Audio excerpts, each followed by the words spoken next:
Hello and welcome to the morning sports briefing here on New Zealand Sports Radio. It's the Tuesday, the 2nd of February, and hi, I'm Paul. I'll be your host this morning. In the news today, we'll be covering off on the cricket with Super Smash action up in Auckland yesterday that I was at. We'll have news from England's tour to India. There's NBA action in the basketball. And there's some shock news from the NRL. Over in Australia. No action in the A-League, though, over there. We have another medal in the X Games, which is fantastic news. And we'll also round up all of the golf action. This is your best way to start the day, up to speed with all of the important sports news. And let's kick off with that golf. Over in the PGA Tour, and it was the Farmers Insurance Open at the weekend. Reed took the title at 14 under par, 5 shots clear of the chasing pack. There were two Kiwis in action. Danny Lee finished at 3 over par, tied 65th, and Wilkinson finished at tied 73rd at 6 over par. Over in the European Tour, and Ryan Fox was in action at the Dubai Desert Classic. Paul Casey took the title at 17 under par, 4 shots clear of Stone. Ryan Fox finished tied 41st at 2 under par for the tournament. So good to see our Kiwi golfers back in action. On the LPGA side of things, their next tournament is the Gamebridge LPGA on the 25th to the 28th of February. So a couple of weeks off till they get underway. Over in the NBA, let's go there next. Good results for the Clippers and 76ers. The Clippers beat the Knicks 129 to 115, and the 76ers beat the Pacers 119 to 110. The Jazz, though, their top of the table ambitions took a knock as they lost the Nuggets 128 to 117 in key games from yesterday. That means now that in the Eastern Conference, the 76ers top the Nets and the Bucks there. The Celtics also looking to get in on the action. Over on the Western Conference, the Clippers are now top ahead of the Jazz and Lakers, but it's all just within one game. It's all very close there. The Nuggets trying to close that gap.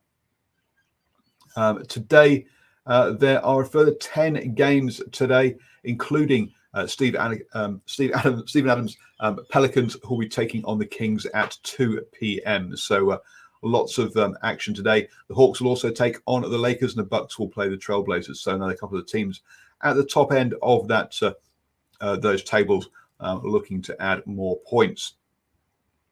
No action in the NBL. Their next game is on Wednesday with the Bullets versus Melbourne United. Sorry, on Thursday is the next game in the NBL over in Australia. Let's get on to the big news with the on the snowboarding. And yes, at the X Games, Zoe Sandusky-Synot claimed her second medal of the games and her 5th medal ever at the X Games. She was in action in the snowboarding big air. The way this one works is they have half an hour to make as many runs as they can, and their best couple go into making up their score. In the end, she landed a front 180 and a back 180 for a score of 86. And that was her goal heading into the tournament, to land those two. So fantastic, so really good that she reached that. She also tried a huge backside 1-260, but couldn't quite land that one, unfortunately. Jamie Anderson took gold for her 19th X Games medal. Wow. And Mayobi Onitsuka of Japan took silver with Zoe Sandusky-Synot taking bronze.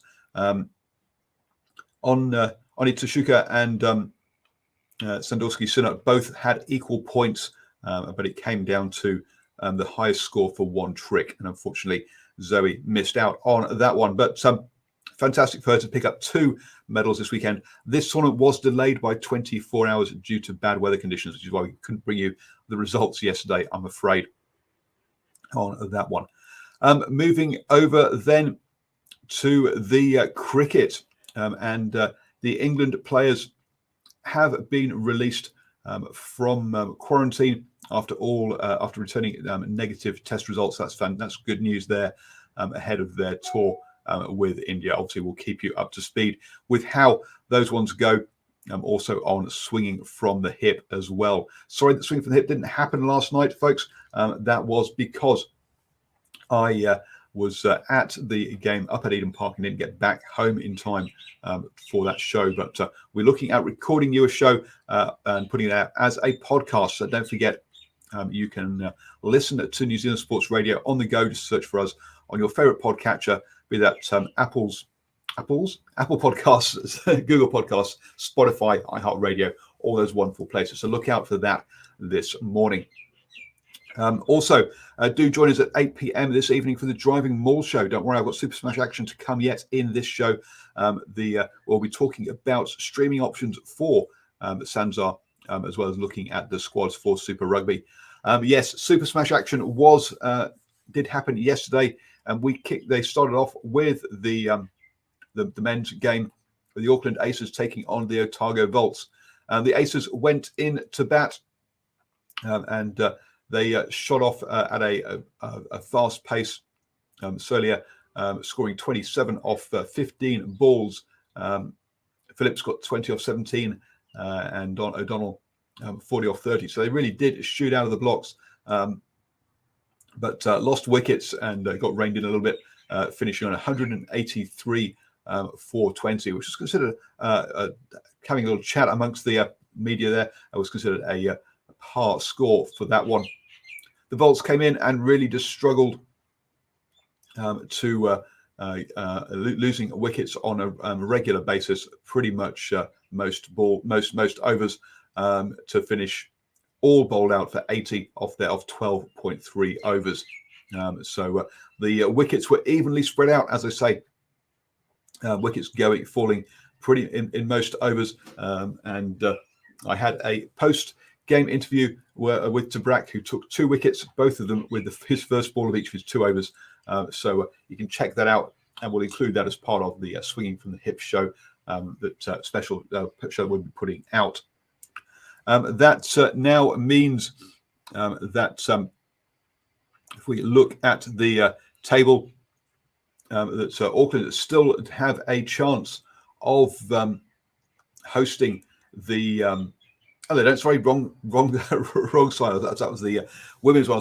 Auckland. That was a dead rubber, really, as far as the finals are concerned. That means Auckland move off bottom of the table into 5th place. Otago Volts drop down into 6th, with just one more round of action to go for everybody. Wellington Firebirds atop and will be hosting the final, the elimination final between Canterbury Kings and Central Stags. Most likely, Northern Knights have an outside chance of making it into that one. I will be again at Eden Park for their final round of games as well. So do keep an eye out for coverage from those games as well. Over on the women's side then, and in the second one, and Auckland Hearts went in to bat first, and they really did shoot out at a very fast pace, looking like scoring a big total. But Otago Sparks fought back, managing to bowl out Auckland Hearts for 123. Peterson scored 31, was the top scorer of 26 balls, but also good innings from Perkins and Huddleston. I got to have a chat with Huddleston post-game. When the Otago Black led the way for the Otago Sparks, taking 4 wickets there. Carson also had a good one. She really was key in that fight back, in the fact that she took two wickets in early overs, which got Peterson and Perkins out, which gave Otago Sparks a chance. When it came to that, though, the Otago Sparks kept wickets, losing wickets too frequently. Katie Martin, with 44 of 42 balls, was the only one really to offer resistance. And once she was gone, it was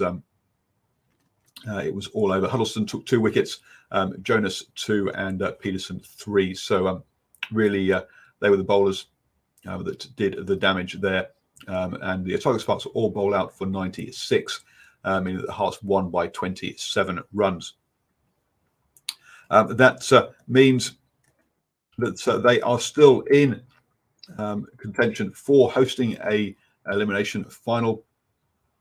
The Wellington Blaze are top of the table on 28 points, but the Magicians and the Auckland Hearts, Canterbury Magicians and Auckland Hearts, both on at 26 points. So those 3 teams will be making it to the final. The Northern Spirit on 12, and then the Hinds and Sparks both on 8 points, can't make it into the finals with one more round of action to go. As I say, the Hearts hoping to be able to get a home elimination final in that one. You have now started the day the best way to all the important sports news. As I say, do join us this evening at 8 p.m. for the Driving Maul show. And hope you all had for those of you who had the Auckland anniversary weekend day off, hope you all enjoyed that. And for the rest of you, hope you're having a wonderful week